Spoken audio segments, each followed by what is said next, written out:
the horse getting quicker and quicker, and then this Headless Horseman just dashes past you, and then you hear the horse whinnying, and then a blood-curdling scream. What better time of year than to discuss my 5 favourite classic monsters? I love classic horror. I am emotionally married to Hammer films. This is quite a difficult list to make. Having said that, I did manage it, and I have 5, and I'm very happy with the order in which I have ranked these. So I will go through them in reverse order and leave my favourite till the end. I would of course love to know which 5 classic monsters you would personally say are the best of the best. So some of these are very generic, no specific films or actors attached to them. The top couple are very specific, and in number 5, in 5th position, we have the Bride of Frankenstein. I don't like that name, it's the Bride of Frankenstein's creature, but this character, whenever I see this character, my heart leaps, because to me it just screams horror and female horror, and I love that.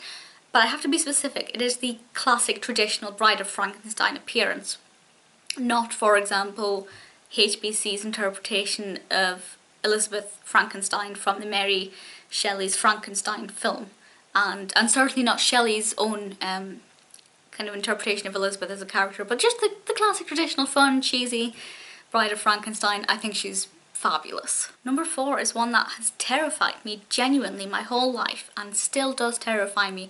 There's a famous poem related to this character. When I read it I get chills. When I see any kind of footage of stories, it's the Headless Horseman.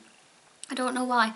It's just the image. I think we might have read like a poem or a book or something at school when I was younger about this, and the image has stuck with me of the misty, foggy country lane, nobody around, there's a quaint pub in the distance, and the wind's whistling through the trees, and all you hear is the clip clop, clip clop, clip clop, clip clop, clip clop, the horse getting quicker and quicker, and then this Headless Horseman just dashes past you, and then you hear the horse whinnying, and then a blood-curdling scream.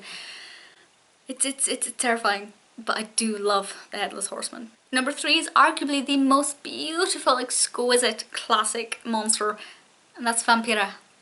I think she is beautiful, and I love her very much. And my favourite interpretation is the interpretation of her in Ed Wood. Can't remember the actress's name because I'm an awful human being, but Vampira is just stunning. Number 2 is a standing ovation for Bela Lugosi's Dracula. He is the Dracula to end all Draculas. I can't see anybody else other than Bela Lugosi playing Dracula, and Dracula is a character I like. Dracula is a story I don't mind. Dracula is an entity and a strength and a power and a capsule of horror history. It's got to be one of my favourite things ever. Number 1 kind of actually bookends with number 5, and this is Frankenstein's creature. Never Frankenstein, always Frankenstein's creature. I am a huge fan of Frankenstein, the story, the modern Prometheus. And Mary Shelley just created something absolutely exquisitely beautiful, and I love Frankenstein's creature. I think he is such a great thing to study, such a fascinating character. Boris Karloff if I had to pick a favourite interpretation, but really I don't mind that much. I love them all. I love Tim Burton's Frankenweenie, both the original short and the animation. I just love anything that draws on the story of Frankenstein and Frankenstein's creature. I always have, and I always will. I'm pretty pleased with my 5 choices, and I would love to know what your 5 choices are, and I hope you all have an utterly spooktacular Halloween.